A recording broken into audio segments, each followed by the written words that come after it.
portion of this act which is in many ways the most controversial, and we've certainly heard for, what was it, an hour and three-quarters, a passion. So you realize that he's mocking her when he says that for an hour, you know. I heard this shit years ago. Oh, you know, they went on 5 freaking hours, so we're going to chop you down in 15 minutes. Particular interest. These guys, they don't like to work, man. They talk about entitlement. Jeez. One, the amendments will clarify matters pertaining to members of the boards acting in the best interests of the institution. Imposed upon them is the obligation to act in the best interests of the institution, Section 17. Second point, the chair... You know, they don't want to listen to it in the House.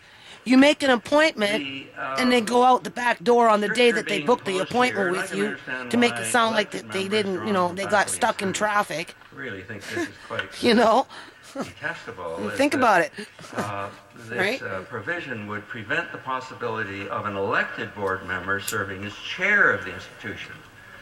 But those of us who have served on various boards in other contexts see the merit. If we're going to have a board of directors at all, I think the purpose in part is to and these guys that serve on these boards, you know, oftentimes I look at their credentials on their web pages.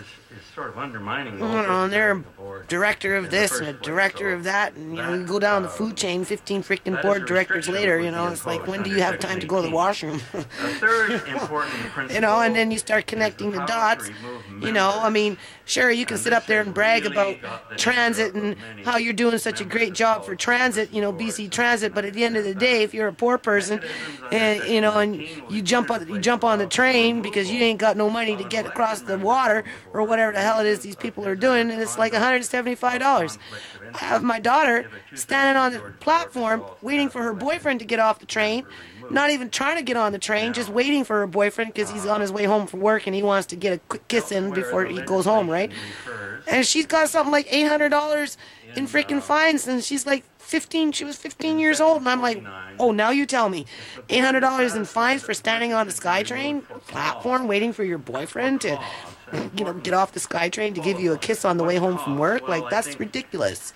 Okay? And they put this stuff up on their, you know, on their website with them, you know, this is what I've done, and I got this credential, and I sit on this board, and, you know, I'm a member of this, and, you know, but at the end of the day, again, they're not showing any remorse for the hurt that they put out in the community, for the suffering that they put upon the people that they so-called represent with their SkyTrain, you know, initiative, and to build another, you know, this and that, and, you know, we're talking about poor kids, poor people, just poor, right? You know, not everybody can afford $2.50 a day just to go on one side of the track. If you go into the second track, you're looking at $5. If you're going into the third track, you're looking at $7.50 just to get one way. You're looking at $14 a day just to go back and forth if you work downtown from Surrey. You know, and then you get these young men or women that get their temporary jobs, you know, because welfare is saying, no, you ain't getting nothing, go to temporary, you know, those temporary workplaces, and, you know, they get called and they got to go to work at 6 o'clock in the morning, but they ain't got no money. You know, they don't, so they jump the train, and they get a $175 ticket. I had my older son went through that problem a few times. You know, he'd have to go to work, right, because he got a job. You know, have to jump on the SkyTrain. Nobody had any money, and, you know, and next thing you know, he's got $2,000 in SkyTrain tickets. I don't know if it's $2,000, but I'm just using that as an example, right? So, you know, it's just a matter of time before these representatives of the people, you know, decide that they want to, you know, now pull in those people and throw them in jail with their mandatory sentences for breach of not paying their fine. That's the gist of the legislation. And it makes me so mad. I want to go out in the SkyTrain and videotape the people who are getting the ticket. So, but we all know, this stuff happens, right? So, what's the Liberal government going to do? They're going to bring in those turnstile things to try and stop people from jumping the train, right? You know, riding for free. Never mind that half of them can't afford it anyway, right? It's $125 just to get a bus pass. If you got a welfare check, you know, $600 as a single person, and it's kind of hard to go out there and get a job when your rent is $500, you know, and your bus pass is $120. If I'm doing something that's in my best interest, Am I therefore doesn't even leave you money for toothpaste? The best interest of the institution. If I'm acting outside there on the sidewalk in my best interest, am I automatically doing something in the best interest of British Columbia? Well, I don't think I'd get very far with that, with the Conflict of Interest Commissioner. No. Unfortunately, listening to the reasonable sample of the 1,000 letters the member from Nelson Crescent received, it seemed to me that there was a common theme running through many of them, that namely, there is no such thing as conflict of interest. And certainly if there is, it doesn't apply to me. And I couldn't help but thinking there's a historical parallel here. This guy is cagey. Several centuries ago in the Palace of Versailles, you can hear it in his voice. Louis XIV, you know, he's smug. Declared a lot of these guys are smug. You know, it reminds me of my uncles who were smug, and then at the end of the day they lost everything, went bankrupt, and drowned their sorrows in their bottles, you know, and died old, broken, lonely men. That's what their smugness got them. And his failure to identify his own personal conflict of interest led to a rather... And again, how many of these are alcoholics? How many of these guys go after they're done working and sit there and, you know, pack it back, right? I bet you there's a few of them in there. I know when my dad was working as a janitor, you know, in the evenings he'd go in there and all the drunks would be running around in the Parliament buildings after the House, right? He used to clean up after their parties and stuff. He said it was disgusting. My colleague from... West Vancouver, See the Sky has to not only reveal... So just remember, they're human like us, you know, they're not, you know, they're not like kings and queens in there. They're just like everybody else. They got their problems like everybody else, only they're better at hiding them, that's all. So that if we have a conflict, at least it's out there for everybody to look So with that said, how are you supposed to bring in goodwill, you know, when this building itself and what goes on in the building doesn't represent goodwill? And if it does, it's only for interest groups that if you go in with your interest, all of a sudden you're lobbying the government and you're committing a crime. You know, I'm lobbying for kids in a universal school meal program, and I was treated like a criminal, you know, like, come on. And I asked around to say, well, is this... Because over and over again she said, what's the problem here? What's the issue? Do you have any... has anybody actually raised an issue? Well, they have, as a matter of fact. Here's one senior university person told me. We've got an elected faculty member on our board who's also the officer of a union. He's a member of the union bargaining team. And I think this guy is starting to feel the effects of radiation. He doesn't seem very well. While serving as a member of the board. Well, he's out of breath. That's... you know, he's recuperating from something. Conflict of interest situation, it seems to me. But it gets more interesting. But he's shady. Different college. An elected member of the board serves on the union as an officer. He was actively involved in the decision to file a lawsuit against certain members of the board and the institution during a labor suit. So here's a member of the board, and he's triggering a lawsuit against the board. Sooner or later, they're going to have to talk about the radiation.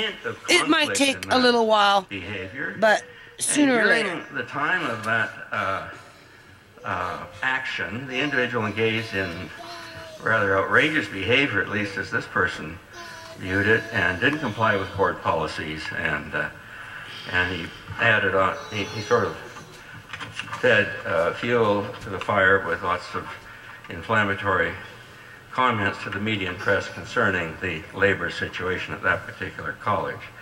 Third point, here again as a board member who's a member of the union actively engaged in representing his members, which of course is his democratic right, and believe me, as a former union man myself, I believe in unions. They are very important institutions. We should not weaken unions. They're important. But this guy was actively involved in a lawsuit against some members of the board and the institution during and after the labor dispute when he's also on the board. Now, get this, he served as legal counsel on behalf of the union at the time when... unions, you know, they have their place in the world, and, you know, my dad was a union man, right, and there are people in the union who take advantage of their position, and you know, don't necessarily pull their fair share, do their fair share, you know, take advantage of the situation. But you know, that you can't broad sweep and say every union member is like that, right? Leaking lots of information to people outside the Senate despite his undertakings for confidentiality, misleading information, damaging information to other stakeholders in a negotiating context. See, BC used to be the strongest union-based province in all of Canada until the Liberal government came in. I'm a member of the faculty. That's why back in 2001, 2002, 2003, they wiped out, I don't know, we'll just put it at maybe a quarter to a third of all union employees by breaking collective agreements. Not that I know a lot about collective agreements, but they just ripped up contracts, and people who had been on a union for years and years and years in the lower rung of the union, like janitors and cooks and cleaners and that kind of hospital cleaners, those kind of people, right?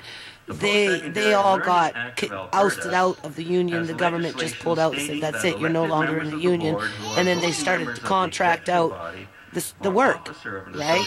So, and then they brought in welfare reform, which opened up a gene pool of unqualified workers, you know, a lot of them with their own issues and problems and whatnot, and tried to force these people into these now newly non-union jobs, which had been held by union workers for, you know, umpteen 30, 40 years. So I don't know how he can sit up there and say, you know, he supports unions when he's with a union-busting party, right? I mean, that's kind of hypocritical. That's what I said. The guy is shady. His aura is shady.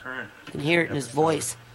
Making its way through the headlines of our smaller town newspapers in British Columbia of a board member of one of our colleges who, according to the press, is suspected of armed robbery. I'm amazed any newspaper would print an unsubstantiated allegation. Well, gee, I don't know. Gordon Campbell only got caught for drinking and driving in Hawaii and paid off, you know, paid everybody off with his fines and came back and acted like nothing happened, and then turned around and brought in freaking higher legislation so that if people are running around out here drinking and driving, they, you know, get a $4,000 fine and they go to jail and they lose their cars. And I mean, talk about hypocritical. Extraordinary, but to suggest that there's no recourse. Gordon Campbell only paid $1,000 for his fine. It was in Hawaii. He brought in fines out here where first-time offenders or where people lose their whatever have to pay $3,000-$4,000 just to get their car back. Talk about a money grab. Member from Nelson Crescent. I was proud that maybe the most balanced, I thought, was the one written by a member of the Student Association from an institution dear to my heart, Capilano University. Well, how are you supposed to bring goodwill? Like, after all these years, you know, I've tried so many different things. Strikingly eliminated any request to eliminate I don't know how it's possible. I just don't know. What is a plea to the Minister of Advanced Education to amend this legislation to propose it. These people, they don't want goodwill. They want power. They want a police state.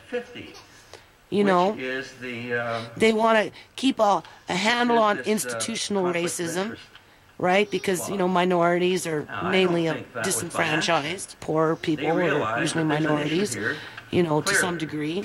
Although we got a large population of white poor people because we're bringing in a large population of, you know, elite immigrants that are from, you know, Asia and places like that, right? You know, from the, you know, across the water there, right? So, you know, the poor white people, we're getting pushed out onto the streets, and then poor immigrants that are coming in are, you know, being pushed into the bug-infested buildings. And the only ones that seem to be doing well are the ones sitting up in the Great Point area there, where, you know, they have, you know, history of money in the family and born with a silver spoon, and, you know, they play dirty politics, and anyway, we're at 1432, so